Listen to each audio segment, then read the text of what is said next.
श्री शिवाय नमस्तुभयम। हम सबको पता है कि 21 सितंबर को पितृपक्ष की चतुर्थी तिथि पड़ रही है। साथ ही साथ इस दिन को शनि श्राद्ध के नाम से भी जाना जाएगा। काफी लोग परेशान हैं अपनी इच्छाओं को लेकर के। भैया हम कुछ भी करते हैं बट हमारी इच्छा पूरी नहीं हो पा रही है। धन संपदा, व्यापार, नौकरी के लिए बहुत ज्यादा परेशान है। तो आपको इस पितृपक्ष की चतुर्थी श्राद्ध यानी शनि श्राद्ध के दिन 31 काले तिल को लेकर के छोटा सा उपाय करिएगा। आपकी जो विशेष होंगी वो तो पूरी होंगी। साथ ही साथ पितृदोष की वजह से जो समस्या घर में आपके आ रही है, पितृ भी इससे आपके बहुत खुश होंगे। ठीक है ना? अब बहुत प्यार से समझाऊं तो वीडियो को पूरा देखिएगा ताकि चीजें आसानी से समझ में आ पाएं। है ना? देखो यहां पे आप सभी को काला तिल दिख रहा होगा। दिख रहा है ना? कितने दाने लोगे? 31 गिन करके 31 काले तिल आपको लेने हैं। है ना? ले लिया। लेने के बाद में जो सबसे जरूरी चीज है वो आपको लेना है सरसों का तेल। यहां मैं किसी कंपनी का प्रचार नहीं कर रहा हूं कि भैया फच दिखा रहे हो, तो यही लेना है। क्या नहीं? जो सरसों का तेल आपको लेना हो, कोई सा भी सरसों का तेल लो, थोड़ा सा, बहुत ज्यादा मत लेना। अब क्यों सरसों का तेल लेना है? एक तो चतुर्थी तिथि है, साथ ही साथ शनिवार का दिन है। तो जो चतुर्थी तिथि शनिवार के दिन पड़ जाए उसे शनि श्राद्ध के नाम से जाना जाता है। तो आपको सरसों का तेल लेना है। 31 काले तिल लेने हैं और लेने के बाद में आपके पास में कोई भी एक पत्ता हो।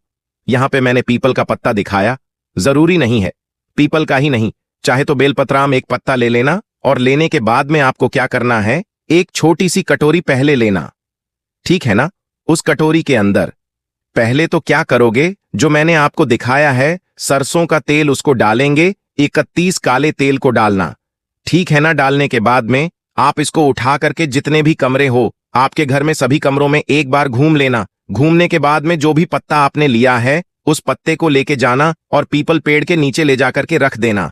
अगर देखो घर के आसपास पीपल का पेड़ ना हो तो बेल का पेड़ हो तो वहां पे भी कर सकते हो, और अगर वट का पेड़ हो तो वहां पर भी कर सकते हो। वहां पे जाओगे, जो भी पत्ता आपने लिया है पत्ते को रख देना इन तीनों पेड़ों में से कहीं पे भी, और उसी पत्ते के ऊपर 31 काले तिल को रख करके सरसों के तेल को समर्पित कर देना। पितृदेवता अर्मण के नाम से मैंने बार बार बता रखा है। क्या नाम लोगे पितृदेवता का? पितृदेवता अर्मण के नाम से अगर इस उपाय को आपने कर लिया, यकीन मान लीजिए कभी भी आपके घर में पितृदोष नहीं लग सकता। और कभी भी आपके घर में अगर ऐसी कोई समस्या बढ़ गई है ना, जो खत्म ही नहीं हो पा रही है, तो इस शनि श्राद्ध के दिन इस उपाय को करने से शनि देवता भी प्रसन्न होते हैं। और आपके घर से जो भी चीजें होती हैं, खराब चीजें, वो आपके घर से बाहर जरूर जाती हैं। बहुत छोटा सा उपाय था, आप सभी को करना ही करना चाहिए। ठीक है ना? हमने कितने उपाय की बात की है यहां पे? पहले उपाय की तो बात कर ली है। आगे बढ़ते हैं इस शनि श्राद्ध के दिन अपने करने वाले अपने दूसरे उपाय की तरफ, जो कि आपको करना है किससे? काले तिल के साथ में 31 काले तिल हमने पहले वाले उपाय में लिया था, बट जो दूसरा वाला उपाय हम करेंगे उसमें हमें एक चुटकी मात्र काला तिल लेना है। इससे ज्यादा मत लेना, सिर्फ और सिर्फ एक चुटकी काला तिल लेंगे। बात करते हैं कि भैया इस उपाय के बेनिफिट क्या होंगे। कोई भी घर का आपके सदस्य है जिसकी बीमारी खत्म नहीं हो पा रही, बहुत दिनों से चिंतित है, बहुत दिनों से परेशान चल रहा है, तो आप इस उपाय को करेंगे। कितने लिए? आपने एक चुटकी काला तिल लिया। जो व्यक्ति घर में आपके बीमार पड़ा हुआ है, कुंदकेश्वर महादेव, फिर से बोल रहा हूं, नाम को नोट करेंगे। कुंदकेश्वर महादेव के नाम से सर से लेकर के पैर तक उस जो भी दाने आपने लिए हैं काले तिल को, उसको घुमा लेना। घुमाने के बाद में आप अपने घर में जहां पे भी मटका हो, परिंदा हो, आरो लगा हो, उस स्थान पे जाके खड़े होना और उसे अपने हाथ में रखोगे, राइट हैंड में रखेंगे और अपने पितरों से विनती करेंगे, प्रार्थना करेंगे, हे पितृ देवता, हमारे घर में इस तरीके से रोग की समस्या बढ़ गई है। हमारे घर में कुछ लोग ऐसे हैं जो हमेशा बीमार रहते हैं, हमेशा परेशान रहते हैं। हमसे जो भी गलतियां हुई हो, हमें नादान समझ के, ना समझ के आप हमें क्षमा करें और हमारे घर से इन रोग मुक्ति की जो समस्या है उसे दूर करें। इस तरीके से प्रार्थना करके और फिर उस एक चुटकी काले तिल को महादेव के शिवलिंग के ठीक ऊपर समर्पित करके ओम शम शनिश्चराय नमः।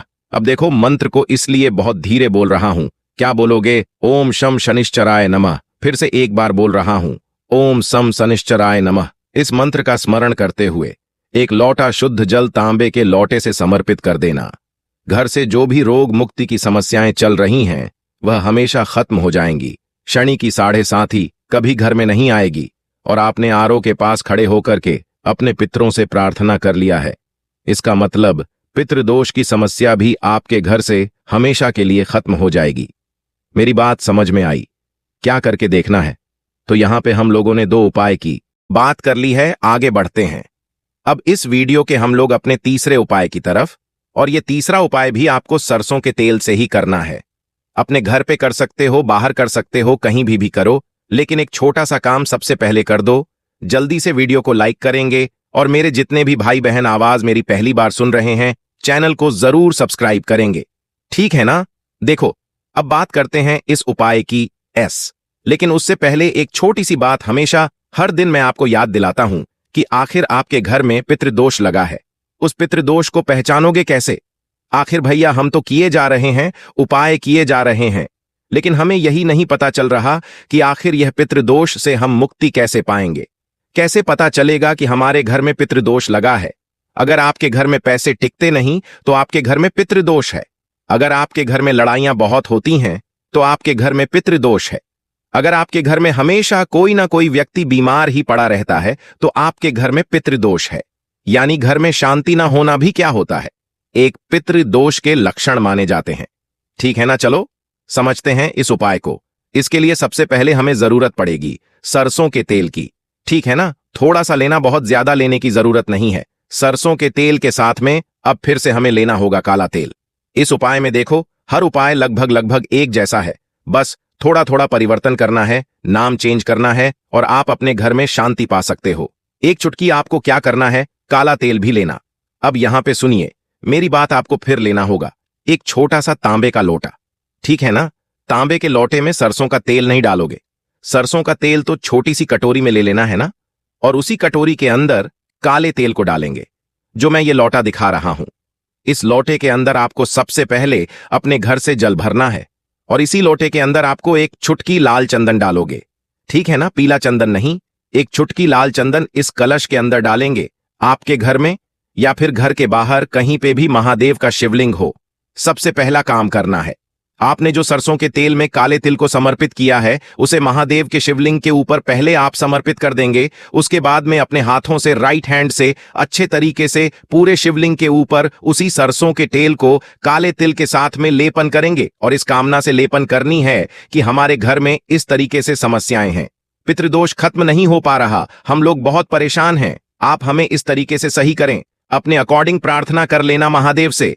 लास्ट में मैंने आपको जो तांबे के लोटे में जल दिखाया है, जिसके अंदर आप लोगों ने बहुत सारी लाल चंदन को डाला है, उसे महादेव के शिवलिंग के ऊपर जो भी व्यक्ति शनि श्राद्ध के दिन समर्पित कर देता है, उनके घर पे कभी शनि की 7.5 नहीं लगती है। फैमिली परिवार हमेशा खुश रहता है। ठीक है ना?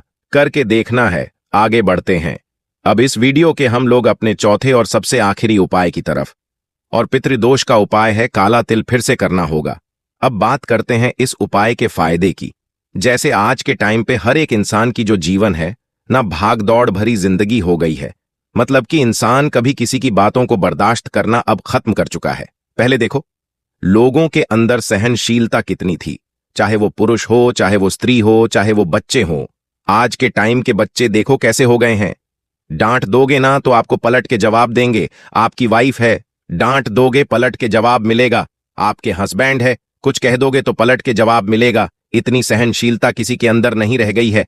आपको क्या करना है, लेना होगा एक चुटकी काला तिल, बहुत ज्यादा नहीं, मात्र एक चुटकी काला तिल लो। दूसरा, महादेव का मिलन कराना है शनिदेव के साथ में, तो क्या लेना है, आपको रुद्राक्ष लेना होगा। बात ये करते हैं, रुद्राक्ष कितने मुखी लेना है। जो रुद्राक्ष आपके घर में पड़ा हुआ है उसे ले सकते हैं।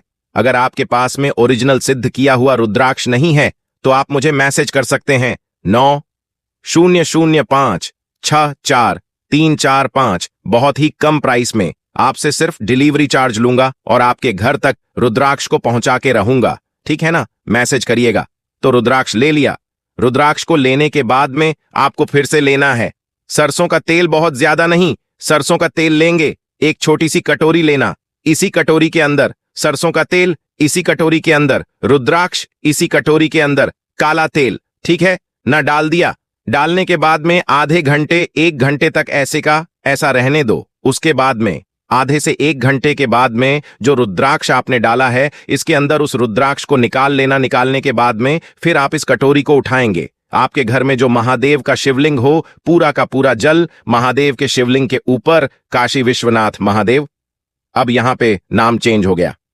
कौन से नाम लेना है? काशी विश्वनाथ महादेव के नाम से अगर आप समर्पित करके चले आते हैं, कभी आपके घर में पितृदोष की वजह से कोई समस्या नहीं होगी। परिवार में आपके शांति रहेगी। हर व्यक्ति अपने जो बोलते हैं, ना कि अपने लिमिट में रहना। हर व्यक्ति अपने लिमिट में रहेगा, एक दूसरे की इज्जत भी करेगा। तो मैंने कोशिश की आप सभी को पितृपक्ष की चतुर्थी तिथि के शनि श्राद्ध के स्पेशल से उपाय को समझाने की वीडियो पसंद आई हो तो लाइक करिएगा। कुछ पूछना है नहीं समझ में, नीचे कमेंट सेक्शन में पूछें। और मेरे जितने भी भाई बहन आवाज मेरी पहली बार सुन रहे हैं, चैनल को जरूर सब्सक्राइब करेंगे। श्री शिवाय नमस्तु भयम आय।